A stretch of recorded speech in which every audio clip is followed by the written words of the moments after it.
fine and happy. Today we will read this chapter second from trade to territory. Okay, let us start now this chapter.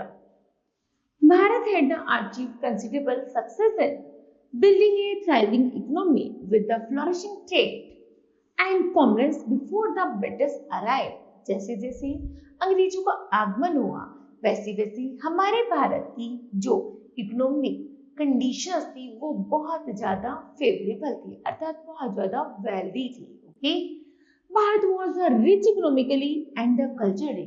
वास्तविक रूप से भारत हमारा आर्थिक और सांस्कृतिक दृष्टि से बहुत ज्यादा धनवान था. Bharat product such as the spices, silk, cotton, indigo, dye, tea and the opium were in the high demand in Europe. यहाँ तक कि भारत के मुख्य रूप से जो भी प्रोडक्ट हैं जैसे मसाले, silk, cotton, indigo, dye, tea and opium वो यूरोप में ओपियम जो कि यूरोप में सबसे ज्यादा हाई क्वालिटी के यूरोप में सबसे ज्यादा मांग की जाती थी.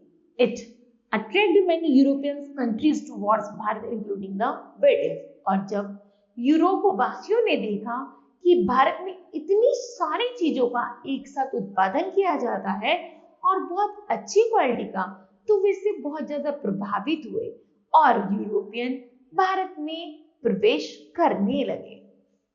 Arrival of the trading companies. भारत में ट्रेडिंग कंपनीज का अराइवल कैसे हुआ? From 17th century onwards, trading companies from पुर्तगाल.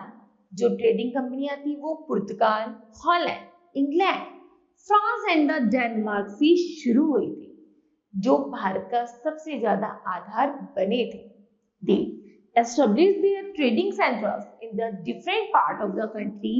भारत के भिन्न क्षेत्रों में जब इन ट्रेडिंग सेंटर्स को खोला गया, स्पेशली इन कोस्टल एरिया, मुख्य रूप से यह भारत के तटीय क्षेत्रों में पाए गए. These centers were called factories not because anything was manufactured there, but because the officials of the companies were called factories. यहाँ तक कि वास्तविक रूप से उन्हें फैक्ट्री न कहकर मैन्युफैक्चरिंग का नाम दिया गया, क्योंकि इसी में भारत से संबंधित रे मटेरियल को लिया जाता था, उसमें मैन्युफैक्चर किया जाता था और लोगों को हाई क्वालिटी पर दिया जाता था. These factories were considered as offices and the godowns. यहाँ तक इन कंपनियों को मुख्य रूप से ऑफिस या फिर गोडाउन की संज्ञा दी जाती थी. Over time, some factories were fortified. Okay. First number पर है trade revival. The presence of the numerous trading companies buying for goods such as spice, cotton, silk, indigo and so on. जिस तरह भारत में इन सभी चीजों का प्रोडक्ट एक large scale पर किया जा रहा था, क्योंकि हमारे यहाँ का जो प्रोडक्ट था वो बहुत ज्यादा हाई क्वालिटी का था. उसी आधार पर lead to the intense rivalry among them. तो भारत में एक ऐसी क्रांति की लहर हो गई थी. All of them wanted to buy these goods. प्रत्येक आदमी यह चाहता था वो कैसे ना कैसे करके व्यापार करे, चाहे एट लो प्राइस, चाहे वो कम दामों में करे. In Bharat sell them at very high prices as well. तो जो अंग्रेज लोग आए थे, जो यूरोपियन, पुर्तगाली, हॉलैंड, फ्रेंच आदि लोग जो आए थे, वो क्या करते थे, बहुत कम दाम में भारत के सामान को लोगों से खरीद लेते थे और एक हाई क्वालिटी पर हाई प्राइस रखकर उसी सामान को मैन्युफैक्चरिंग करके लोगों में कंजप्शन के लिए बेचते थे. Okay, particularly in Europe. वास्तविक रूप से यूरोपियन ने ऐसा किया था. In course of time the पुर्तगाली, the Dutch and the Danes were the outstayed of the भारतीय. उन्होंने पुर्तगालियों ने, डचों ने धीरे धीरे भारतीय व्यापार को नोचना शुरू कर दिया था. And the English and the French became the key players dominate trade between Bharat and Europe. क्योंकि भारत और यूरोप के मध्य में इंग्लिश और फ्रेंची जो लोग थे वो क्या करते थे, व्यापार किया तो करते थे, लेकिन वो बहुत ज्यादा अनबिहेव्ड मैनर से करते थे, क्योंकि वो भारत के लोगों में जितना भी सामान था वो सोचते थे इतने धनवान है तो इनसे कम प्राइस में उनसे ले लेते थे, उससे मैन्युफैक्चर करके उन्हें हाई क्वालिटी में ही उन भारतवासियों को बेच दिया करते थे। ओके, नेक्स्ट है एंग्लो फ्रेंच रिवैल्री।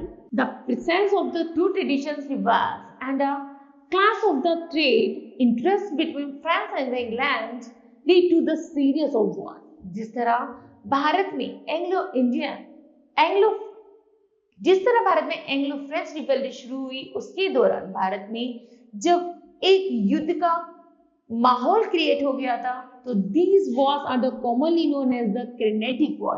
तो इसी प्रकार के युद्ध को कैनेटिक वॉर का नाम दिया गया। Both French and England were eager to establish their supremacy in Bharat, क्योंकि भारत में ये जो फ्रेंच थे और इंग्लैंड वासी थे, वो बहुत ज्यादा उत्सुक थे भारत में अपनी फैक्ट्री स्थापित करने के लिए।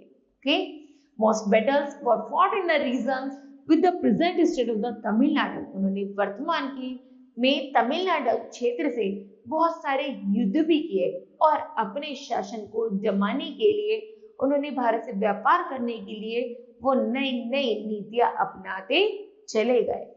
The English and the French clash thrice in the Carnatic. England और फ्रेंच के मध्य जब भारत से युद्ध हुआ, जिसे कैनेटिक का वॉर नाम दिया गया। The Wars lasted for nearly 20 years from 1740 to 1763। यह लगभग 20 सालों तक युद्ध चला, जो लगभग 1744 से लेकर 1763 के मध्य हुआ। After this, the French failed to be a strong political force in Bharat. जल्दी ही फ्रेंच ने भारत की कमजोर राजनीति को हिला दिया था। There was clear for the establishment of the British power in Bharat, और जल्दी ही भारत में अंग्रेजों का स्थापत्य जमा हो गया था। Okay, the kinetic Wars. The first kinetic war हुआ था 1746 to 48 के mid.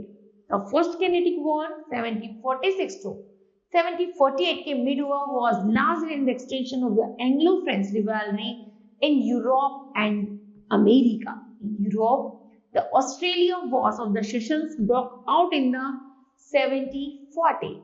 French and the British wanted to place their candidate on the Australian throne। जल्दी ही 1740 के बाद फ्रेंच और ब्रिटेन ने ऐसा युद्ध किया और आकर भारत में अपना साम्राज्य जमाना शुरू कर दिया। Moreover, in the wake of the declining Mughal authority in the Bharat, धीरे धीरे भारत से मुगलों का साम्राज्य खत्म करते होता चला गया। बहुत इंग्लिश, अब केवल इंग्लिश और फ्रेंच ईस्ट भारत कंपनीज का भारत के ट्रेड पर कंट्रोल होना शुरू हो गया था। This technically gave rise to the conflict। उनके पास ऐसी टेक्निकल्स थी जिनसे उन्होंने अपने आप को तो अपलिफ्टमेंट और भारत की ट्रेड को उन्होंने डिक्लाइनिंग में डालना शुरू कर दिया था। And pushed two companies in the state wars in Bharat. In the course of the first Carnatic wars, the French based Madras Chennai बहुत बाई सी। सबसे पहले उन्होंने जो ट्रेड पर कंट्रोल किया, कहाँ किया? समुद्र के रास्ते मद्रास पर। A large British army was sent from the England, जिसमें एक बहुत बड़ी अंग्रेजी सेना जब इंग्लैंड से आई थी अंडर रियर एडमिरल बॉस्टकॉवन इन जून, और उसमें जो एडमिरल जनरल थे कौन थे? रियर एडमिरल थे बॉस्टकॉवन, जो जून में 1748 से आए थे और उन्होंने जल्दी ही भारत के मद्रास अर्थात चेन्नई शहर पर अपना शासन जमा लिया था। Okay, but by October the war of the Australian Sessions had been concluded and under the Treaty of the Aix-la-Chapelle and the termination of the hostilities in Europe। और उसके बाद उन्होंने यूरोप में एलेक्स-ला-चैपले ने भी भारत में आकर अपने दूसरे क्षेत्र पर, भारत के दूसरे क्षेत्र पर अपना साम्राज्य स्थापित किया। The war in the Bharat came to the end. Madras was restored to British and there was exchange of the each other prisoners and territories. Okay. Next is the second Carnatic War हुआ 1749 to 54 के में। The second Carnatic War broke out due to the conflicting ambitions between the two powers who supported rival achievements to the dispute throne of the Hyderabad and the Karnataka। जिस तरह हैदराबाद और कर्नाटक में जो लगभग युद्ध चलने के दौरान जब अंग्रेजों ने उस पर पूरा अपना शासन करने के लिए उनकी भारत की मध्य युद्ध शुरू हो गया था। The French sided with the Muzaffar जंग and the Chanda Sahib while the English support the claims। तो भारत के कुछ ऐसे लोग थे जिन्होंने अंग्रेजी सेना को सपोर्ट किया एंड द नासिर जंग एंड द अनवर उद्दीन। भारत के शासक होने के साथ साथ उन्होंने अंग्रेजी सेना का साथ दिया और भारत पर अंग्रेजों का शासन करा दिया। The combined force of the Muzaffar जंग, जिस तरह मुजफ्फर जंग की जो सेना थी जो चंदा साहिब की और फ्रेंच डिफीटेड, जल्दी ही फ्रेंच के लोगों को हरा दिया गया and the killed Anwaruddin at the battle of the Ambur. और अंबर के युद्ध में अनवर उद्दीन की सेना को मार दिया गया नियर वेलोरा इन 1749 में। Okay, the Carnatic came under the control of the Chanda Sahib, who rewarded the French with a great of 80 villages around the Pondicherry। और चांदा साहिब जब अंग्रेजों के साथ मिल गए तो अंग्रेजी सेना ने उन्हें लगभग 80 गांव उनको शासन करने के लिए दे दिए। कहाँ के? पौंडीचेरी के। Okay, French were also successful in Hyderabad. Nasir Jung was the killed and the Muzaffar जंग became the victory of Nizam of the Deccan। Okay, when Muzaffar Jung was exactly killed in 1751, the French placed Salamat Jung on the throne, who is the return gave the area known as the Northern Sarkar to the French। The French power in South Bharat was now its height। और अब भारत में फ्रेंचों का शासन हो गया था। Okay, to offset French influence, the British allied with Nasir Jung and the Mohammed Ali Anwaruddin sons, जो अनवरुद्दीन का बेटा था। मोहम्मद अली और नासिर जंग भी दोनों ही अंग्रेजी सेनाओं से मिल गए और भारत पर शासन करने लगे। उसी तरह in order to help the Mohammed Ali who was based by French force at the तिरुचिन्नापल्ली, और उसी तरह तिरुचिन्नापल्ली में फ्रेंचों द्वारा जब मोहम्मद अली के शासन पर भी अपना अधिकार जमा लिया था तो Robert Clive attacked Arcot. Robert Clive ने जल्दी ही आर्कोट में आक्रमण किया और कर्नाटक को अपनी कैपिटल घोषित किया।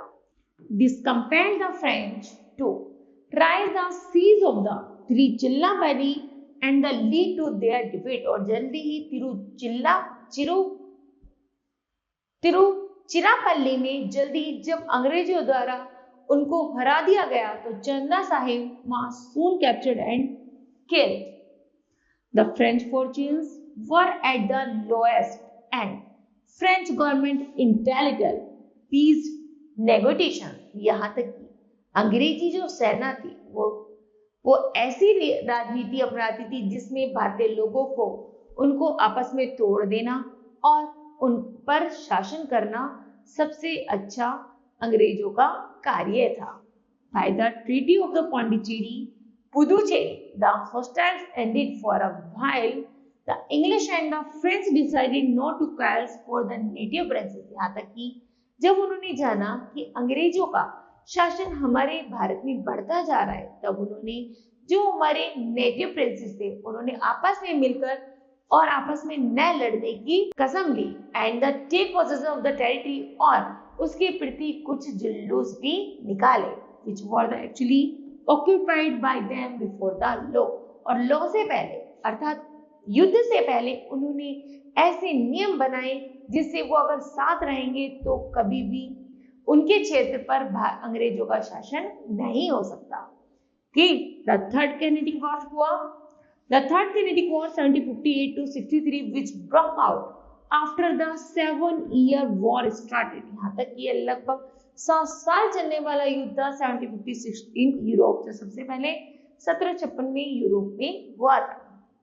In the beginning of the war, the British acquired Bengal which turned the scales assembly in the favor of the British। सबसे पहले जब ये इस युद्ध की शुरुआत हुई तो वह अंग्रेजों के पक्ष में थी।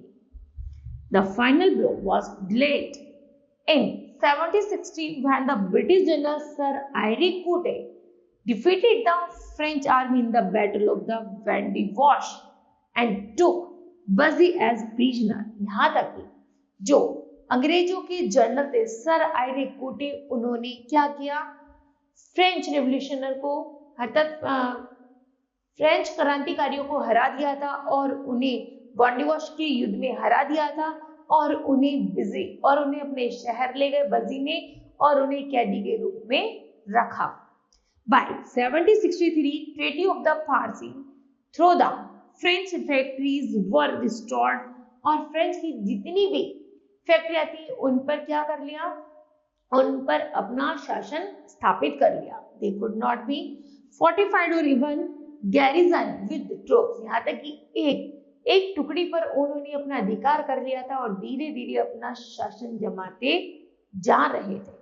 They could only serve as centres of trade. यहाँ तक कि अब वह ट्रेड के सेंटर्स पर अपना कब्जा करना चाहते थे।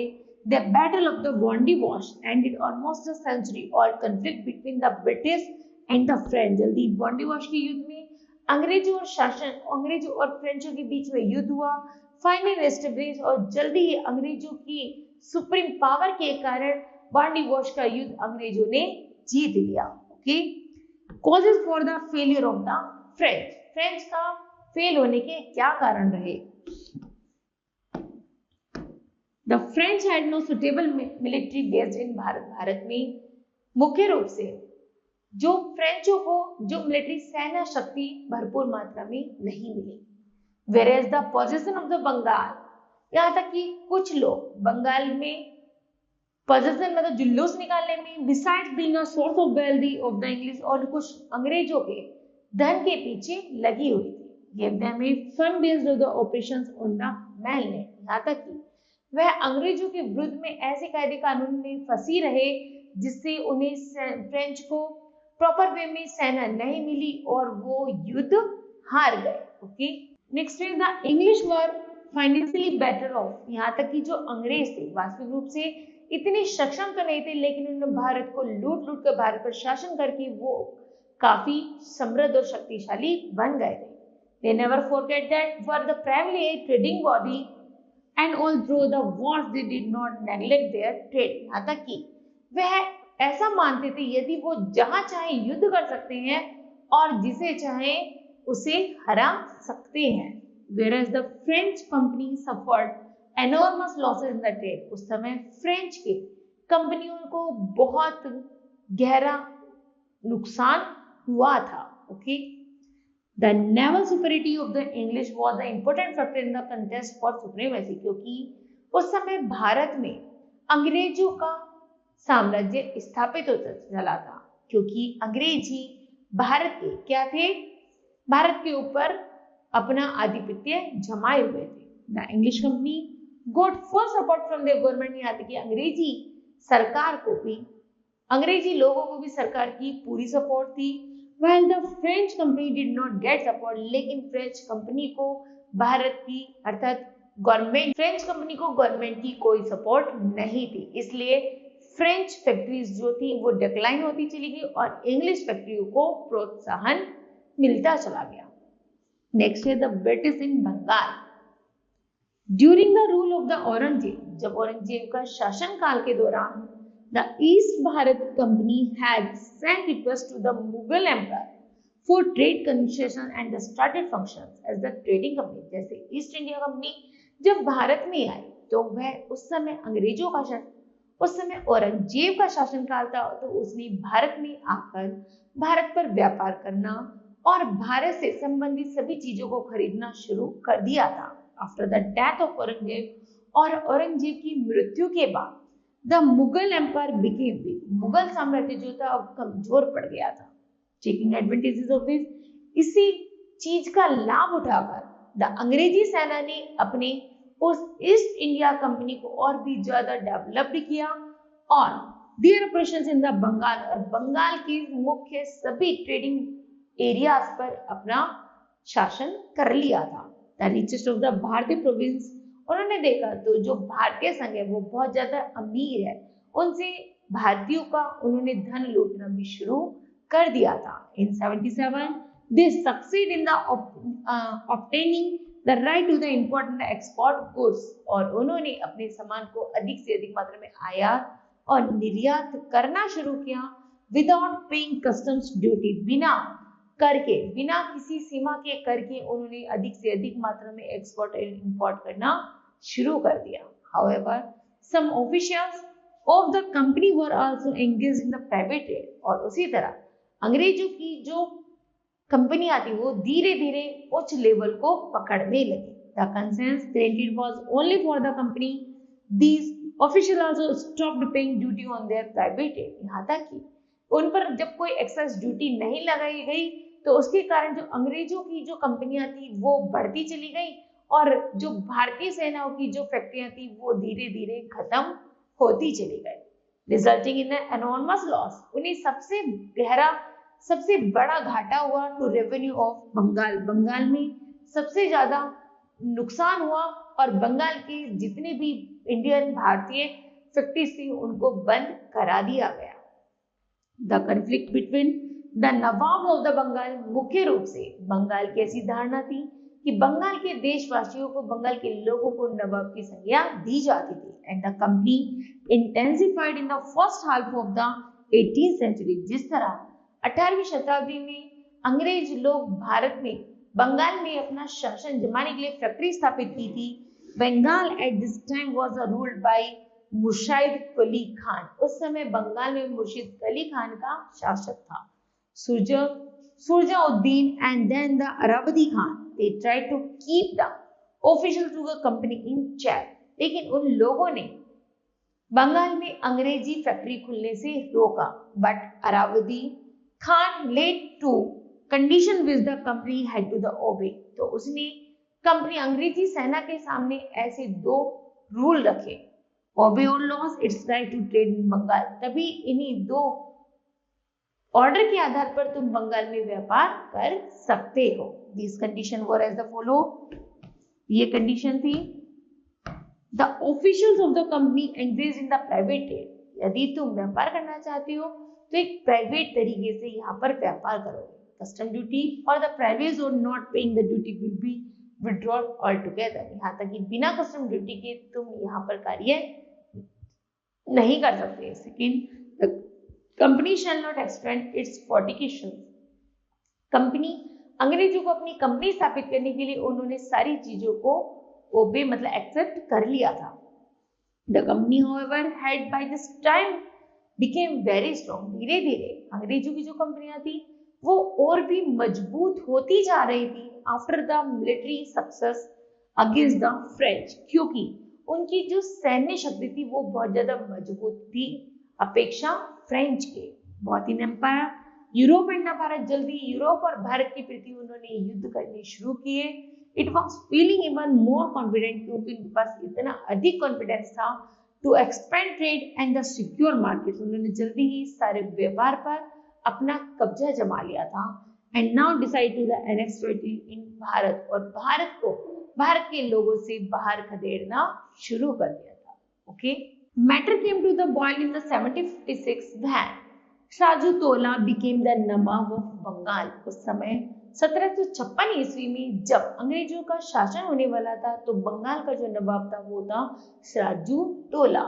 ही asked the company to remove all its the fortifications in Calcutta, उसने जल्दी ही सारी कंपनियों को फोर्टिफाइड मतलब स्थापित करने से मना कर दिया था इन कलकत्ता में, अर्थात कोलकाता में। The company refuse to do so, कि कंपनी उसकी बिना इजाजत के खुल नहीं सकती। So the nawab sent his troop, तो नवाब ने अपनी सेना की एक टुकड़ी भेजी and occupied the company's factories in Calcutta, और कलकत्ता में खुलने वाली कंपनियों को बंद करा दिया। The British officers were alarmed at this development, तभी ब्रिटिश ऑफिसर के सामने एक अलार्म बजा कि ये जो कलकत्ता जो एरिया है, कलकत्ता जो एरिया है वो तो ट्रेड की दृष्टि से सबसे ज्यादा महत्वपूर्ण क्षेत्र है उसके लिए they decide to the depose Siraj-ud-Daulah, उन्होंने जल्दी ही सिराजुद्दौला के प्रति योजना बनानी शुरू कर दी and install a puppet nawab in his place, this lead to a war. Okay, next battle of Plassey 1757।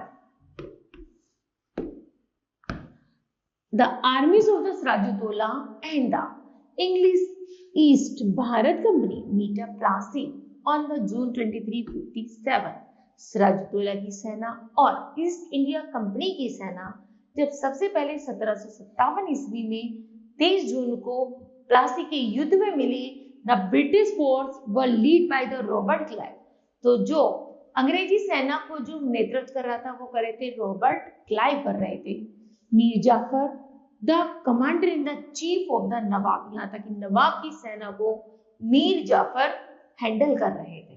The large sections of the nawab army loyal to Mir Jafar did not take part in the battle. उन्होंने देखा नवाब की सेना बहुत बड़ी है, बहुत शक्तिशाली है, इसलिए मीर जाफर ने युद्ध में पार्टिसिपेट नहीं किया। Jagat Seth the richest bank of the Bengal, richest said जो बंगाल के सबसे अमीर बैंकर थे, also refuse to help the nawab, वो भी नवाब को की सहायता के लिए हिचकिचा रहे थे कि अंग्रेजी सेना तो बहुत बड़ी है और नवाब की सेना क्या कर लेगी। Siraj-ud-Daulah was defeated, imprisoned and later killed। जल्दी सिराजुद्दौला युद्ध में हार गया और मारा गया। The British made Mir Jafar the nawab of Bengal. तभी अंग्रेजों ने मीर जाफर को, जो नवाब की सेना को लीड कर रहा था, उसको बंगाल का नवाब बना दिया। The battle of the Plassey is an important landmark in the history of Bharat. यहाँ तक कि भारत के इतिहास में जो बैटल ऑफ प्लासी का जो युद्ध है सबसे ज्यादा इम्पोर्टेंट मार्क शो करता है। It mark the first step in the transformation of the small trading company, जो सबसे छोटी छोटी कंपनियों को, छोटी छोटी व्यापारिक कंपनियों को सेटअप करने के लिए into the supreme political power, और जब उनको सुप्रीम पॉलिटिकल पावर मिलती है तो वह एक बड़ी कंपनी में डाइवर्ट हो जाती है। The British got a foothold from where they went to eventually conquer the whole of Bharat. जिस तरह अंग्रेजी लोग नंगे पैर अर्थात बिना कुछ लिए भारत में आए थे और अब वो भारत के जिस तरह राजा बन गए, उसी तरह जिस तरह वो नंगे पैर भारत में आए थे और अब वो भारत के राजा बन गए हैं according to their policy. Okay, next है Bengal after Plassey. After winning the battle of Plassey, Plassey की युद्ध से पहले east Bharat company place Mir Jafar a puppet role. They constantly demanded money from him. उन्होंने मीर जाफर से कुछ धन की रिक्वेस्ट की। The company officers used him as a golden sack into which they could dip their hands at the pleasure. उन्होंने खजाने से एक सोने से भरा हुआ बोरा भेज दिया। When he could pay no more, अब वे से ज्यादा नहीं चुका सकते थे, he was replaced by Mir Qasim. उसके बदले उन्होंने मीर कासिम को नवाब की सेना हैंडल करने के लिए भेज दिया। The new nawab rewarded the company by getting its right to the collect revenue. और इस इकट्ठे धन से अंग्रेजों से संबंध संधि करके मीर जाफर ने मीर कासिम को जब नवाब की सेना के लिए लीड करने भेजा तो वह जो नवाब था वह हार गया और जल्दी ही उस क्षेत्र पर अंग्रेजों का शासन हो गया। After being in the shadow of the British for some years, Mir Qasim tried to free himself from their control। जल्दी ही मीर कासिम ने अपने आप को एक स्वतंत्र महसूस हुआ। He dismissed the court officials who favored the British। उसने अपने आप को अंग्रेजों के शासन करने से मना कर दिया। He hired European expert to train his army। He allowed abolished all duties on internal treat so that both Bharat and the British merchant. उसने कहा इससे अच्छा मैं किसी दरबार में कार्य न करके एक मजदूर का कार्य कर could trade on the equal terms। This was unacceptable to the British merchant as it ended their trade monopoly and hence adversely affected their profit। The British now decided to depose Mir Qasim. Okay. Next time, Battle of Buxar. After losing a series of the battles against the British, जिस तरह अंग्रेजों के से युद्ध होने के कारण भारत को एक बहुत बड़ी हानि का सामना करना पड़ा, उसी तरह मीर कासिम फ्लीड टू अवध। मीर कासिम जल्दी ही अवध के लिए गए। He formed an alliance with Sirajuddaula, क्योंकि वो सिराजुद्दौला के अनुयायी थे। The nawab of the Awadh and the Shah Alam द्वितीय, the Mughal emperor, they combined armies meet the British forces at Buxar. तो ये सब लोग कुछ लोग मिलकर, जैसे किसे अंग्रेजी सेना से मिल गए बक्सर के युद्ध में 22 अक्टूबर 1764 ईस्वी में। द भारतीय आर्मी वॉज डिफीटेड, और भारतीय सेना को हरा दिया गया। A treaty was signed in the Shah Alam second granted the company, और जल्दी ही शाह आलम सेकंड ने अंग्रेजों की कंपनी को ज्वाइन किया, जिसे नाम रखा दीवानी, जो बंगाल में थी। Bihar and the Odisha now Siraj-ud-Daulah was made of pay 50 lakh rupees. Siraj-ud-Daulah को लगभग 50 लाख रुपए का युद्ध एज अ वॉर डैमेजेस जो प्रयोग किया गया, 50 लाख रुपए वो युद्ध में सब नष्ट हो गए। Mir Kasim was deposed and Mir Jafar was made the nawab. Mir Kasim और मीर जफर को वहां का नवाब नियुक्त किया गया। The battle of the Buxar was a decisive battle in भारतीय history. The weakness of the भारतीय आर्मी थ्रोली एक्सपोर्ट, भारतीय सेना की कमजोरी होने के कारण ही हमारा भारत अंग्रेजों के द्वारा छीन गया। The nawab of the Awadh and the Bengal, जो नवाब अवध के और बंगाल के थे, the Mughal emperor now became dependent on the English East Bharat company, और जल्द ही ईस्ट इंडिया कंपनी के तहत उन्होंने मतलब उनसे संधि करके जल्दी उन्होंने अंग्रेजों के साथ मिल गए। अंग्रेजों के साथ संधि करके वो भी बंगाल के और अवध के राजा बन गए थे। Total financial control over the race, लेकिन पूरा पैसों पर, जो उनकी धन पर जो पूरा कंट्रोल था वो केवल अंग्रेजों का ही था। British enormous resources for the next on to the expansion, और धीरे धीरे अंग्रेजी सेना मुख्य रूप से बढ़ती जा रही थी। अंग्रेज लोग और भी ज्यादा धनवान होते जा रहे थे। ओके, नेक्स्ट है बंगाल आफ्टर बक्सर। बक्सर के युद्ध से बंगाल कैसा था? After victories at Plassey and the Buxar, the Bengal the English East Bharat company became the real ruler of Bengal. वास्तविक रूप से जो अंग्रेजी भारतीय सेना थी वो बंगाल की क्या थी? एक रियल रूलर थी। ठीक है, the military came under its control. उसकी भारत पर जो सेना को कंट्रोल करता था वो कौन करता था? ईस्ट इंडिया कंपनी करती थी। Revenue began to be the collected directly by the officials the company में जो ऑफिसर होते थे वो रेवेन्यू इकट्ठा करते थे। A small amount of the revenue was given to the नवाब, और वही छोटी सी अमाउंट इकट्ठा करके जब नवाब को दी जाती थी to the run the administration, वही प्रशासन को चलाने के लिए काफी था। So the British had all the powers in the income but no responsibility. लेकिन जैसे अंग्रेजी सेना नवाबों से जाकर मिली तो उनका इतना कर्तव्य, इनका ऐसा महत्वपूर्ण कोई रोल नहीं था कि वो पैसा इकट्ठा करे या फिर बंगाल को दे, बल्कि वो अपने आप को बढ़ाने में लगे रहे। On the other hand, the Nawab had all responsibility but no power, no stable source of income। अब धीरे धीरे उन्होंने, अंग्रेजों ने जब अवध पर धीरे धीरे कब्जा करना शुरू किया तो अवध के जो भी सोर्स के इनकम के जो सोर्स थे उन पर अपना कंट्रोल किया, और अवध के नवाब को कुछ भी नहीं देते थे। धीरे धीरे अपने आप को उन्होंने बढ़ाना शुरू कर दिया। The unique arrangement is the generally known as the dual और द डबल गवर्नमेंट। उन्होंने ड्यूल और डबल सरकार का प्रचलन किया। The people of the Bengal suffered in the sense ruler this system even during famine which struck began in 1770.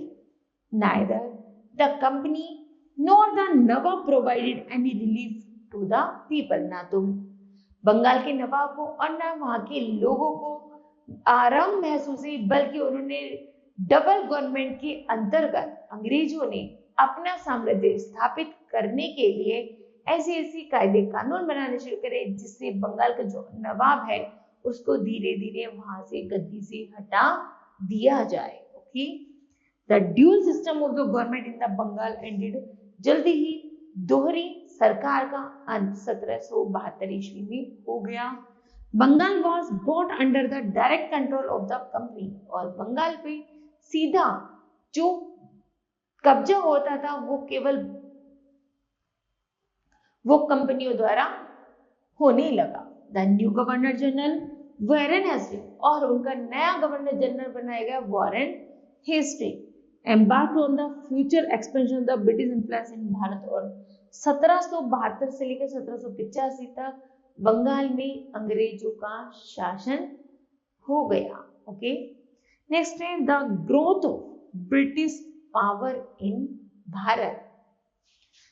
The period between 1756 to 1761 saw the transformation of the East Bharat Company into a territorial power in Bharat. Bharat was then a mass of the confliction state without any central power. यहाँ तक कि धीरे धीरे जब भारत पर अंग्रेजों का शासन शुरू हो रहा था, शुरू हो गया था, धीरे धीरे जब भारत पर अंग्रेजों का शासन होना शुरू हो गया था, तो उसी के दौरान जो सेंटर में पावर थी वो भी अंग्रेजों की आने लगी थी। The third battle of the Panipat, उसी दौरान पानीपत की तीसरी लड़ाई में has settled of the Maratha might, जिन्होंने मराठाओं ने अंग्रेजों से युद्ध किया था और वो भी पानीपत की इस लड़ाई में हार गए थे। And thus paved the way of the rise of the English, और जल्दी अंग्रेजों का उदय शुरू हो गया। The English then waged war against independent भारतीय state and established the British Empire in Bharat, और जल्दी ही स्वतंत्र भारत में अंग्रेजी साम्राज्य की स्थापना हो गई। ओके, नेक्स्ट है wars with Mysore. Hyder Ali 1767 to 1782 and the Tipu Sultan 1780 to 1799 were powerful ruler of Mysore. Mysore की सबसे ज्यादा शक्तिशाली दो शासक थे, हैदर अली और टीपू सुल्तान। They opposed the British, वो अंग्रेजों के विरोधी थे। Mysore controlled a large part of the spice trade. Mysore को जो व्यापार के संबंधित से मसालों के संबंध में बहुत अच्छा व्यापारिक क्षेत्र माना जाता था। Tipu in a particular did not want to the British, बात से टीपू अंग्रेजों के साथ ऐसा कोई व्यापार करना नहीं चाहता था। He was also close to the French, वह जैसे फ्रेंच क्रांतिकारियों के अनुसार something which the British did not like, वह भी अंग्रेजों को पसंद नहीं करता था। उसी दौरान between 76 to 1799 during the course of the fourth Anglo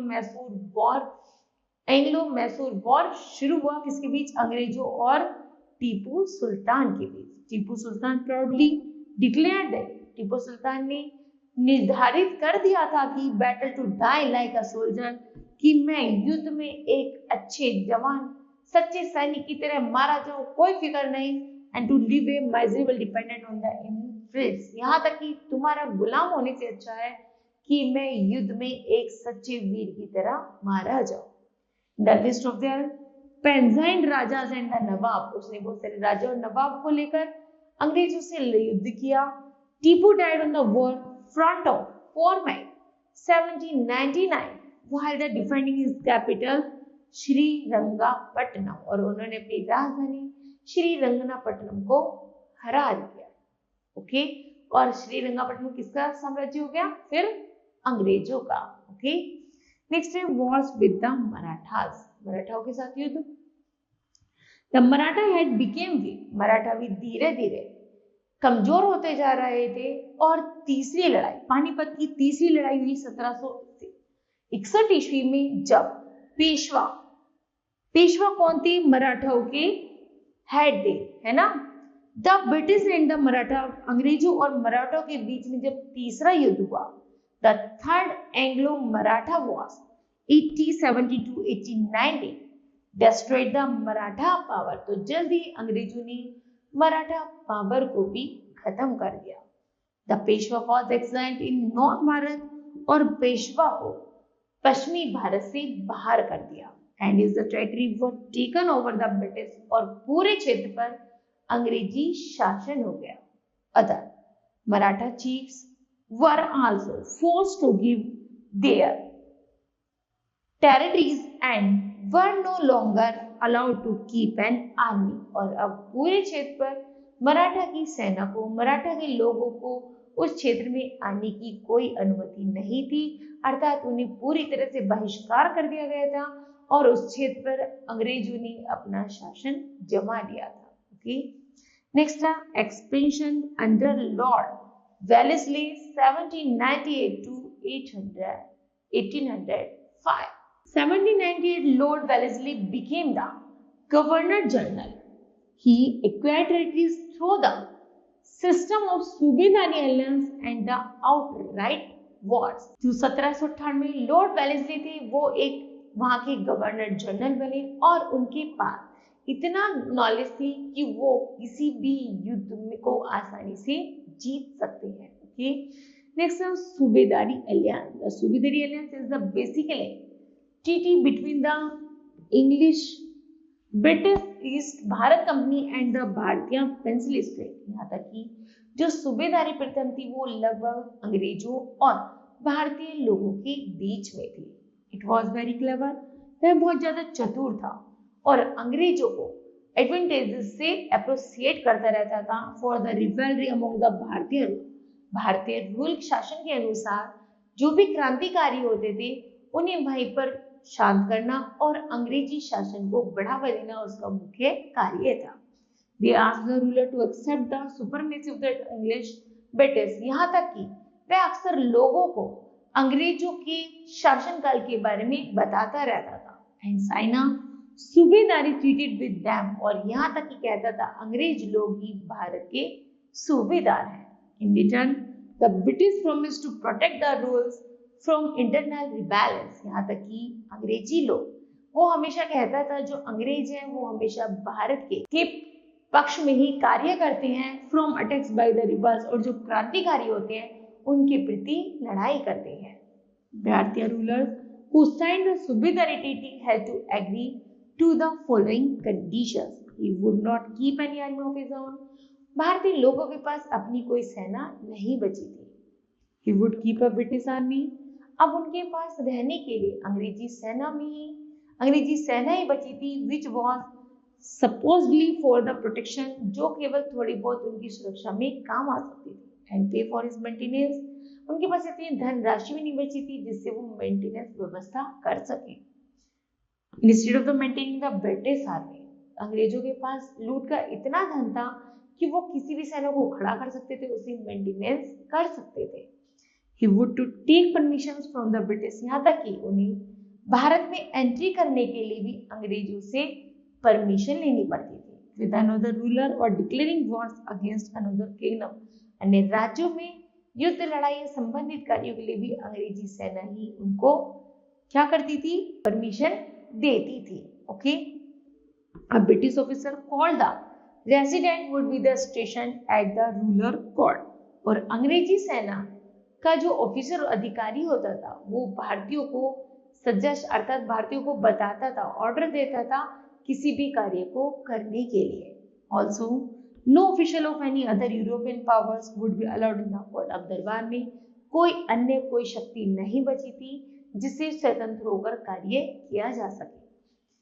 would be allowed in the court, केवल अंग्रेजों का शासन काल दरबार में बचा था। Why did the British insist of the disbanding the army of the Subedari state? And the Subedari arrangement was very advantageous to the British। जो सूबेदारी व्यवस्था थी उससे अंग्रेजों को बहुत लाभ प्राप्त हुआ। They could maintain a large army at the cost of the भारतीय रूलर, यहाँ तक कि भारतीय रूलर की अपेक्षा उन्हें बहुत अधिक मात्रा में सैन्य शक्ति मिली। They indirectly controlled the defense and the foreign affairs, यहाँ तक कि विदेशी रूप से पूरी सेना पर स्थापत्य जमाना, उसे मेंटेन करना और उसे युद्ध कला में निपुण करना उसका महत्वपूर्ण कार्य था। And could overthrow the ruler and annex his territories whenever they wished to, और उनकी जैसी इच्छा होती थी उसके अनुसार ही वह उन लोगों से कार्य कराते थे। Also, the resident could interfere in the internal affairs of the kingdom to further the interest of the company. On the other hand, the Bharatiya ruler who accepted the Subedari alliance became totally dependent on the British. तब भारतीयों ने देखा कि हमारा पूरा साम्राज्य अंग्रेजों की ऊपर अंग्रेजों ने छीन लिया है, तो तब उन्होंने सूबेदारी प्रथा को स्वीकार किया जो अंग्रेजों द्वारा चलाया जा रहा था। He could not longer take decision, इनमें वो लोग स्वतंत्र होकर कोई भी निर्णय नहीं ले सकते थे। The high cost of the maintaining the British army and the constant demand of the resident also drained the treasury. यहाँ तक कि भारतीय खजानों से वो इतना सामान इकट्ठा कर रहे थे, इतना लूट रहे थे कि भारत के खजाने में अब कुछ भी नहीं बचा था। The company signed the first Subedari treaty and the Nizam of Hyderabad in 1798 to in 801 the Nawab of Awadh was also signed a Subedari treaty as the basin in 1802. Many chiefs of the Rajputana also accepted the supremacy of the British and the signed treaties. With this, the British became the supreme political power in Bharat. कुछ राजपुताना राजाओं ने भी अंग्रेजों को स्वीकार कर लिया था और अंग्रेज की सैन्य शक्ति से अपनी शक्ति को कमजोर पाकर उन्होंने मोस्टली सभी साम्राज्य अंग्रेजों को दे दिया था, क्योंकि उस समय भारत में अंग्रेजों का बोलबाला था और मोस्टली सभी क्षेत्र पर अंग्रेज लोग ही शासन कर रहे थे। ओके, फिर है British expansion 805 to 848। British expansion जो शुरू हुआ था 1805 to 1848। The period from 1805 to 1848 saw a rapid expansion of the British power in Bharat. जल्दी ही भारत में ऐसे अंग्रेजों का शासनकाल शुरू हुआ था जो लगभग साउथ ईस्ट एशिया में था। The British conquered Java and the Sumatra from the Dutch। अंग्रेजों का जावा और सुमात्रा में जो डचों का शासनकाल था, they also occupied Singapore and the Sarawak in the Malaya Peninsula। जल्दी ही भारत के आसपास के क्षेत्रों पर भी अंग्रेजी शासनकाल शुरू हो गया था। These conquests established their naval supremacy in the region and helped them control the Southeast Asian trade। जल्दी उन्होंने दक्षिणी पूर्वी एशियन ट्रेड पर भी अपना कब्जा कर लिया था। The Kingdoms of the Nepal जो नेपाल और बर्मा का राज्य था were also defeated and forced to cede territories to the British। तो वह अंग्रेजों द्वारा हार गए थे और वहां पर भी अंग्रेजों ने अपना शासन किया। In the northwest, the British expanded their influence। धीरे धीरे उत्तर पश्चिम में अंग्रेजों का बोलबाला बढ़ता जा रहा था। Up to the river Sutlej नदी के पास in 1843 the British annex Sindh. जल्दी ही उन्होंने सिंध तक अपना साम्राज्य स्थापित कर लिया था। ओके, नेक्स्ट है पंजाब। ऑलमोस्ट अमोंगेस्ट द फ्यू भारतीय kingdoms that remained independent was Punjab. इनमें सबसे ज्यादा जो इंडिपेंडेंट राज्य बचा था वो था Punjab. It was ruled by Maharaja Ranjit Singh, क्योंकि वहां पर महाराजा रणजीत सिंह का आधिपत्य था। He was on friendly terms with the British, क्योंकि उनके अंग्रेजों के साथ अच्छे मैत्री संबंध थे। He had built a strong army, उनके पास एक मजबूत सेना थी। Equipped in the train like the European force, उनकी जो सेना थी वो इतनी ट्रेन थी जैसी अंग्रेजी सेना होती है। As long as he was alive, जब तक वो जीवित थे। British did not interest in the affairs of the kingdom. अंग्रेज उनके साम्राज्य को नहीं छेड़ सके।